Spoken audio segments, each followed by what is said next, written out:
দলৰ আমাৰ সন্মানীয় সভাপতি শ্ৰীযুত পঞ্চানন ডেকা ডাঙৰীয়া, আমাৰ মঞ্চত উপস্থিত লামডিং ডিভিজনৰ ছেক্ৰেটাৰী ৰূপজ্যোতি ডেকা ডাঙৰীয়া, তিনিচুকীয়া ডিভিজনৰ জইণ্ট ছেক্ৰেটাৰী গায়ন্দ্ৰ দৈমাৰী ডাঙৰীয়া, আমাৰ উদুৰজাৰ পৰা উপস্থিত থকা আমাৰ গুপ্তা ডাঙৰীয়া, আমাৰ জোনেল লেভেলত থকা আৰু ডিভিজন লেভেল আৰু ডিষ্ট্ৰিক্ট লেভেলত থকা সকলো বিষয়ববীয়াসকল, লগতে আমাৰ জাতীয় আৰু বিচ্ছেদত যিটো ৰেলৱে বিভাগটো ৰক্ষণাবেক্ষণ দিয়া এজন যোগ্য সন্তান আমাৰ অসমৰে, আমাৰ লখিমপুৰৰে, আমাৰ RPFৰ কনিষ্টেবল ৰাজপা ডাঙৰীয়া, লগতে আজিৰ এই শিফটিং প্ৰগ্ৰামত উপস্থিত থকা মোতকৈ বয়োজ্যেষ্ঠ তথা আমাৰ শ্ৰমিক বন্ধুসকল, জয় জয়তে মই ভাৰতীয় ৰেলৱে মালগাঁও শ্ৰমিক সংঘৰ তৰফৰ পৰা বিশেষকৈ অসম প্ৰদেশ কমিটিৰ হৈ আপোনালোকলৈ মোৰ আন্তৰিক শুভেচ্ছা যাচাৰ লগতে প্ৰতিজন আমাৰ শ্ৰমিক বন্ধুৰ দীৰ্ঘায়ু কামনা কৰিছোঁ। যদিও আমাৰ শ্ৰমিক বন্ধু অলপ আগতে আমাৰ সন্মানীয় আমাৰ জোনেল প্ৰেচিডেণ্ট ডেকা ডাঙৰীয়া আপোনালোকক তো আমাৰ আন্দোলনৰ প্ৰক্ৰিয়া আৰু আপুনি মই মেম্বাৰশ্বিপ হোৱাৰ পৰা কিমান অপেক্ষাৰ অন্তত আজি কিবা এটা দেখিবলৈ পাইছোঁ, শুনিবলৈ পাইছোঁ। তো তাৰ কাৰণে তেওঁ গভৰ্ণমেণ্টৰ লগত কি কি যোগাযোগ কৰা হৈছিলে, কি ধৰণে আন্দোলন আৰম্ভ কৰা হৈছিলে আৰু কি কি এচিভমেণ্ট হৈছে বৰ্তমানলৈকে, এই বিষয়ে তেওঁ ভালকৈ বুজাই দিলে। ইয়াত মোৰ বিশেষ নতুনত্ব নাই জোৰাবলৈ, যদিও মই আপোনালোকক অনুৰোধ কৰিব বিচাৰিছোঁ যে আমি অৰুণ কুমাৰ পাছোৱানৰ নেতৃত্বত 1998 চনৰ পৰা ভাৰতীয় ৰেলৱে মালগুদামত কৰ্মৰত শ্ৰমিকৰ কল্যাণৰকে স্বাধীন দেশৰ একোজন নাগৰিক হিচাপে জীয়াই থকাৰ স্বাৰ্থত ভাৰতীয় ৰেলৱে মালগুদামত কৰ্মৰত শ্ৰমিকবিলাকৰ ঠিকাদাৰৰ উন্নীত নিষ্পেষিত আৰু অৱহেলিত আৰু তেওঁলোকৰ দৃষ্টাবিমৰ বাবে অন্যান্য সুবিধাৰ পৰা বঞ্চিত কৰাৰ বাবে আমি এই অন্যান্য ঠিকাদাৰগিৰিৰ পৰা মুক্ত পাবৰ বাবে আৰু আমি এজন স্বাধীন দেশৰ নাগৰিক হিচাপে আমাক জীয়াই থকাৰ ৰাস্তা বিচাৰি আমি ভাৰত চৰকাৰৰ শ্ৰম ৰোজগাৰ মন্ত্ৰালয় আৰু ৰেলৱে মন্ত্ৰালয়ৰ ওচৰত পোনপটীয়াকৈ তো আমাক ৰেলৱে কৰ্মচাৰী হিচাপে স্বীকৃতি প্ৰদানৰ দাবীত পোনপ্ৰথমভাৱে 2003 চনৰ 18 অক্টোবৰ তাৰিখে স্বৰ্গীয় চাহিব সিং বাৰ্মা যিজন তেতিয়াৰ লেবাৰ মিনিষ্টাৰ আছিল, তেওঁৰ নেতৃত্বত তেওঁৰ অধ্যক্ষতাত ত্ৰিপাক্ষিক বৈঠক অনুষ্ঠিত কৰা হৈছিল, য'ত আমাৰ ডিমাণ্ডবিলাক পুংখানুপুংখভাৱে গভৰ্ণমেণ্টক চাবমিট কৰা হৈছিল। ৰাইজ তাত কেতিয়া আহিম নহ'লে আপোনাৰ ওপৰত একশ্যন কৰিম এনেকুৱা ধৰণৰ বক্তব্য ৰাখি থাকি মানুহ লাগে, কেতিয়া দৰমহা পাম কি হ'ব এনেকুৱা ধৰণৰ মন্তব্য ৰাখে। কিন্তু তেওঁ এতিয়াও হিচাপ কৰা নাই যে ফৰ্ম ফিল আপ কৰাৰ লগতে তেওঁ ভাৰতীয় ৰেলৱে মালগুদাম শ্ৰমিকসকলৰ যেতিয়া প্ৰমেলত তেওঁ চহী কৰিছিল, তেওঁ ফিল আপ কৰিছিল, তেওঁ অনুভৱেই কৰা নাছিল যে তেওঁ কি কৰিবলৈ গৈ আছে। গতিকে কনচেপ্ট ক্লিয়াৰৰ কাৰণে আজি মিটিঙত মই প্ৰথমতে আপোনালোকক কনচেপ্ট ক্লিয়াৰৰ কাৰণে অনুৰোধ কৰিবলৈ বিচাৰিছোঁ। আৰু আপোনালোকে আজি পাৰ্মানেণ্ট ছেটেলমেণ্ট হ'ব, আপোনালোকে একোজন ভাৰত চৰকাৰৰ ৰেলৱে বিভাগৰ একোজন কৰ্মচাৰী হিচাপে স্বীকৃতি পাব। কিন্তু কেনেকৈ স্বীকৃতি পাব, কোনে কৰালে, কি ধৰণে কৰালে, কিমান দিন লাগিলে, কি কি পৰ্যায় হ'ল, কি ধৰণে কষ্ট কৰিবলৈ পাব, সেই বিষয়টো আপোনালোকে জনাটো নিতান্ত প্ৰয়োজন। গতিকে বস্তুটো জানিবৰ কাৰণে আপোনালোকে ধৈৰ্য ধৰিব লাগিব। অকল ইটাৰ ওপৰত ডিপেণ্ড কৰিলে নহ'ব। আপোনাৰ মোৰ অকণমান ইয়াত দায়বদ্ধ আছে। ইয়াত ৰঞ্জন পেগু, ধন কুমাৰ ডেকা বা কোনোবাই পঞ্চায়তলৈকে আন্দোলন কৰা নাই। আন্দোলন আপুনি মই কৰিছোঁ। আপুনি মই জীয়াই থকাৰ স্বাৰ্থৰ খাতিৰত একো একোজন আমি নিষ্পেষিত য'ত আকৌ অৱহেলিত একো একোজন ৰেলৱে শ্ৰমিক হিচাপে আমি ৰেলৱে ঠিকাদাৰৰ পৰা মুক্ত পাবৰ বাবে মুক্ত পাবৰ বাবে আমি স্বাধীন বিচাৰিছোঁ। স্বাধীন বিচাৰিব যাওঁতে ইয়াত অকল ব্ৰহ্মৰ পাছোৱান মনোৰঞ্জন পাছোৱান বা ৰঞ্জন পেগু বা ধন কুমাৰ ডেকা বা পঞ্চানন ডেকা দায়িত্ব নহয়। দায়িত্ব প্ৰতিজনে আন্দোলন কৰে, এজন মানুহ নহয়। নেতা বনাই ৰাইজেহে, ৰাইজে নেতা বনাইহে পঠায়, ৰাইজৰ নিৰ্বাচনতে নেতা হয়। আজি ৰঞ্জন পেগু আপোনালোকৰ নিচিনাকৈ মই এজন চৰকাৰৰ মন্ত্ৰীয়ে, কিন্তু আপোনালোকে দায়িত্ব দিছে যে আপুনি ষ্টেট প্ৰেচিডেণ্টে কাম কৰি অন্ততঃ আমাৰ কামবিলাক আমি যাব নোৱাৰোঁ, আপোনালোকে তাক কোঅপাৰেশ্যন কৰক। আপোনালোকে পাৰ্লিয়ামেণ্ট বা অন্যান্য গভৰ্ণমেণ্টৰ লগত যোগাযোগ কৰি আমাৰ কামবিলাক আচিভ কৰি আমি লগত আছোঁ। যদি আপোনালোকে লগতে নাই তেতিয়াহ'লে আন্দোলন কৰাৰ কোনো মূল্য নাই। আন্দোলন অকলে নকৰে। অসম চুক্তি হৈছে অসমৰ প্ৰতিজন অসমীয়া জাতিৰ অসহযোগতে অসম চুক্তি হৈছিলে। অসম আন্দোলন 600 সৈনিকৰ বিনিময়ত অসম চুক্তি হৈছিল, কিন্তু চুক্তিয়ে হৈ থাকিল, আজি চুক্তিৰ ইমপ্লিমেণ্টেশ্যন নহ'ল। ঠিক তেনেদৰে আজি দেউৰী অট'নমাছ কাউন্সিলখন পাবৰ কাৰণে দেউৰী জনগোষ্ঠীৰ জীৱনবিলাক বা দেউৰী জনগোষ্ঠীৰ প্ৰাপ্য বা অন্যান্য অধিকাৰবিলাক সাব্যস্ত কৰিবৰ কাৰণে, দেউৰী জাতি এটা জীয়াই থাকিবৰ কাৰণে, জাতি জনগোষ্ঠীৰ সাজ পোছাক আৰম্ভ কৰি অন্যান্য ব্যৱস্থাপনাৰ জৰিয়তে মানুহ হিচাপে জীয়াই থাকিবৰ কাৰণে দেউৰী জাতিয়ে তেওঁলোকৰ সংগঠনৰ জৰিয়তে কি কৰা হৈছিলে, আন্দোলন কৰিছিল। সেইটো দেউৰী অকল এজন মানুহে কৰা আছিল, প্ৰেচিডেণ্ট ছেক্ৰেটাৰী কৰা আছিল। সমগ্ৰ দেউৰী জাতিয়ে দেউৰী জাতিৰ চাৰিটাখনৰ কাৰণে আন্দোলন কৰিছিল।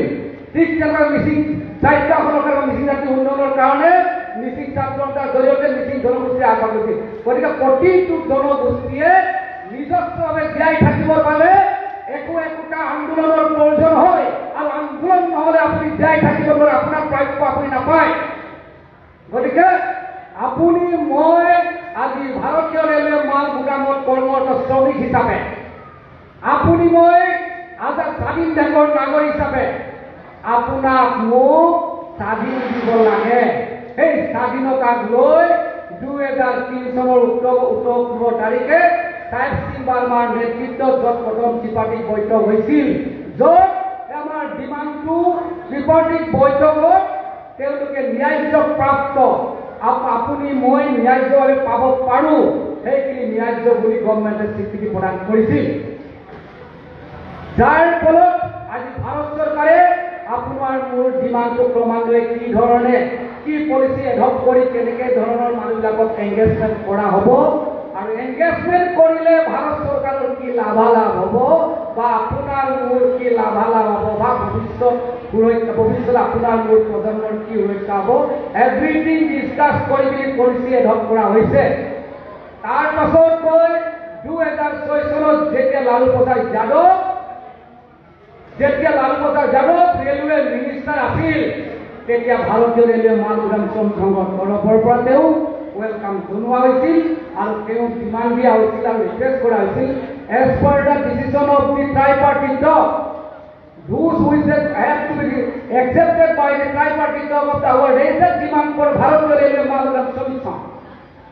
সেই বস্তুটো আমাক ৰিগাৰ্ড কৰিবলৈ ৰিগাৰ্ডিঙৰ ভিতৰত তেওঁ ক'লে ঠিক আছে,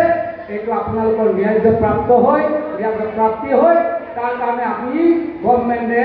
য'ত ত্ৰিপাক্ষিক বৈঠকৰ জৰিয়তে যিমানবিলাক একচেপ্ট কৰা হৈছে সেইখিনি আমি ইমপ্লিমেণ্টেশ্যনৰ কাৰণে আমি ৰেডি হৈছোঁ। কিন্তু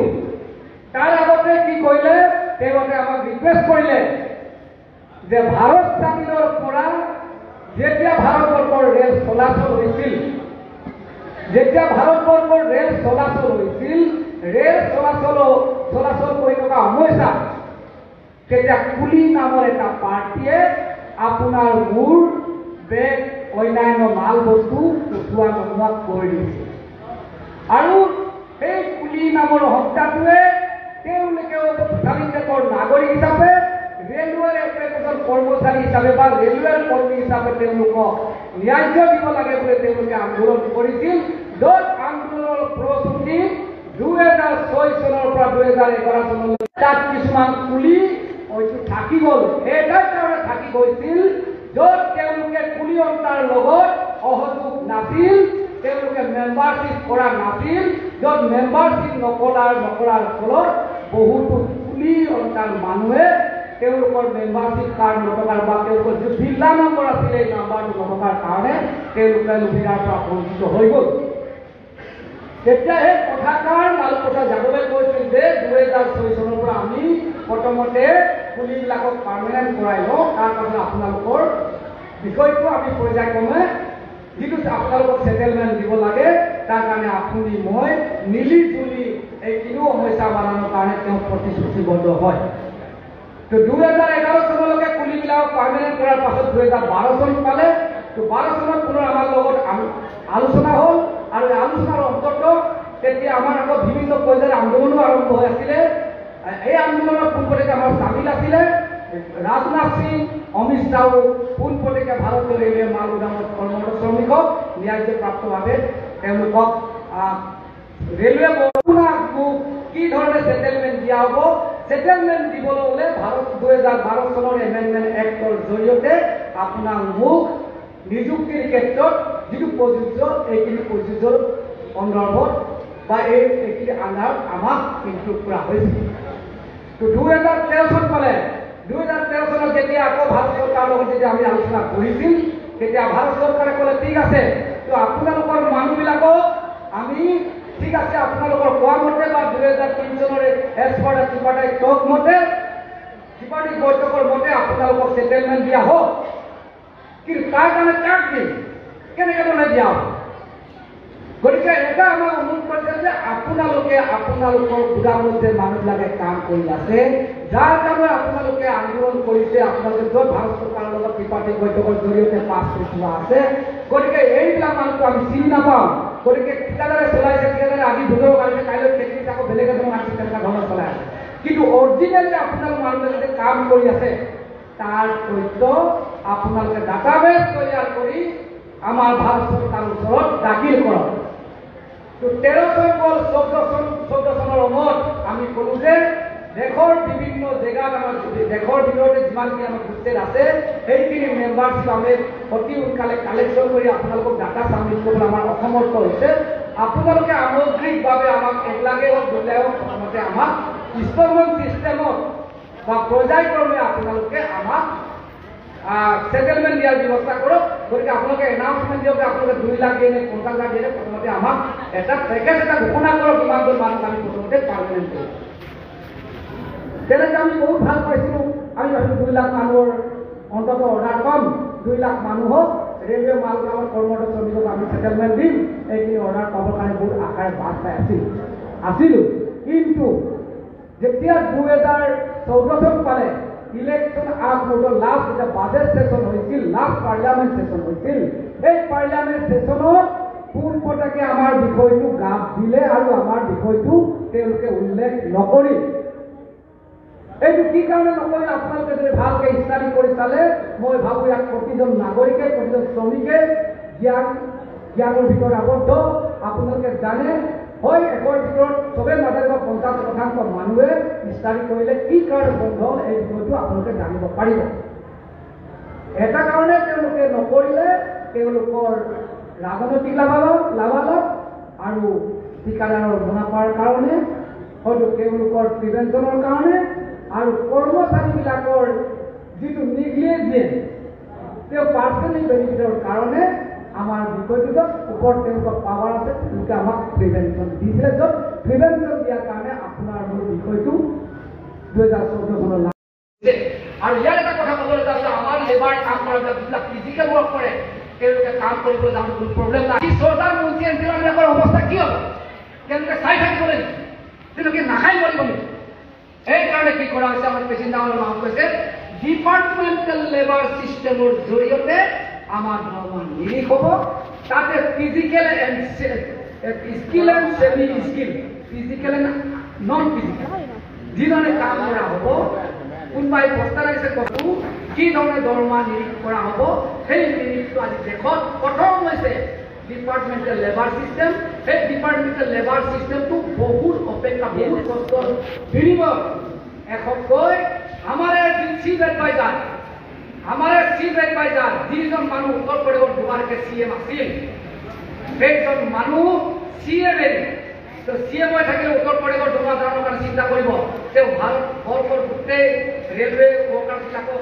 উদ্ধাৰ কৰিবলৈ পাৰ্লিয়ামেণ্টত আহিব লাগে। যিজন মানুহে পাৰ্লিয়ামেণ্ট CM পাৰ্লিয়ামেণ্টত আহিছিল, দুবাৰকে তেওঁ আজি 3বাৰ হৈ গ'ল। যিজন মানুহ আপোনাৰ মোৰ কাৰণে লেবাৰটোৰে নহয়, দুবাৰকে পাৰ্লিয়ামেণ্টত তেওঁ বিল পেছ কৰিছে। তাৰপাছত যোৱা আমাৰ এই ইলেকশ্যনত 24 চনৰ ইলেকশ্যন আগমুহূৰ্তত লাষ্টত পাৰ্লিয়ামেণ্ট ছেছনত জগন্নাথ চিষ্টেমটো ইতিমধ্যে ডিপাৰ্টমেণ্টেল লেবাৰ চিষ্টেমৰ জৰিয়তে পাছ কৰিব। আৰু আমি কৈছোঁ যে আমাক কাম লাগে চা গভৰ্ণমেণ্টৰ কোনো প্ৰফিট লাগিব আপোনাক লৈ যেনে আলুৱাকে তোমাক কাম কৰিব যাম কাৰবাৰ নহয় আৰু ভাই কাম কৰিব পাৰিলে যদি কামে নাই হ'ব গতিকে গভৰ্ণমেণ্টক আমি কৈছোঁ আমাক কাম দিব গভৰ্ণমেণ্টে কৈছে আপোনালোকক কাম দিবলৈ আমি গৈ আছোঁ কিন্তু প্ৰফিটটো কিমান ল'ব লাগিব ভাই আপোনাৰ প্ৰফিট মোৰ ওপৰত মানে আপোনাৰ প্ৰফিট মানে দেশৰ প্ৰফিট মানে দেশৰ প্ৰফিট গতিকে আপুনিও অংশীদাৰ হয় আপুনিও ভাৰতবৰ্ষ ৰেলৱে বিভাগৰ ৰেভিনিউ কালেকশ্যনৰ ক্ষেত্ৰত আপোনাৰ দায়বদ্ধ আছে ইয়াত য'ত ডিপাৰ্টমেণ্টেল লেবাৰ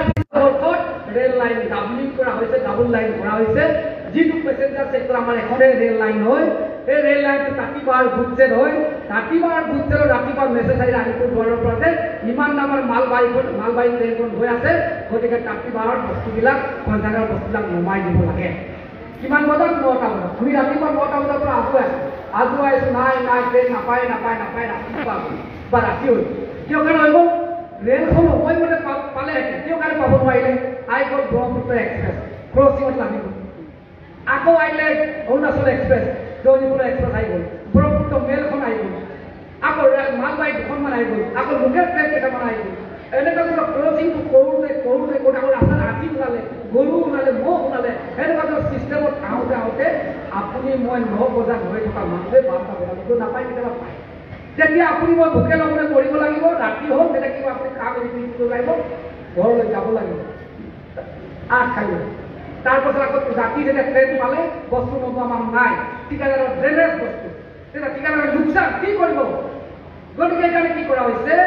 আপোনাৰ মোৰ কাৰণে এক্সট্ৰাকে কি কৰা কৰি আমাক ফেচিলিটি দিবলৈ গৈ আছে আপোনালোকে জানে যোৱা 23 চনৰ অক্টোবৰ মাহতে আপোনাৰ মোৰ হোষ্টেলবিলাকত টয়লেট বাথৰুম কেণ্টিন লেট্ৰিন অন্যান্য সুবিধাৰ কাৰণে 12,000 কোটি টকা আমাৰ বিমানত প্ৰথমতে 12,000 কোটি টকা গভৰ্ণমেণ্টে পেঞ্চন দিছে তাকে কৈছে মানুহে পেঞ্চন দিলে কি কৰি আছে আৰে পেঞ্চন দিয়াৰ লগে লগে কাম হ'ব লাগিব এটা কি ঢুকিব লাগিব সাধাৰণ উদাহৰণ আপোনাৰ ঘৰৰ সন্মুখত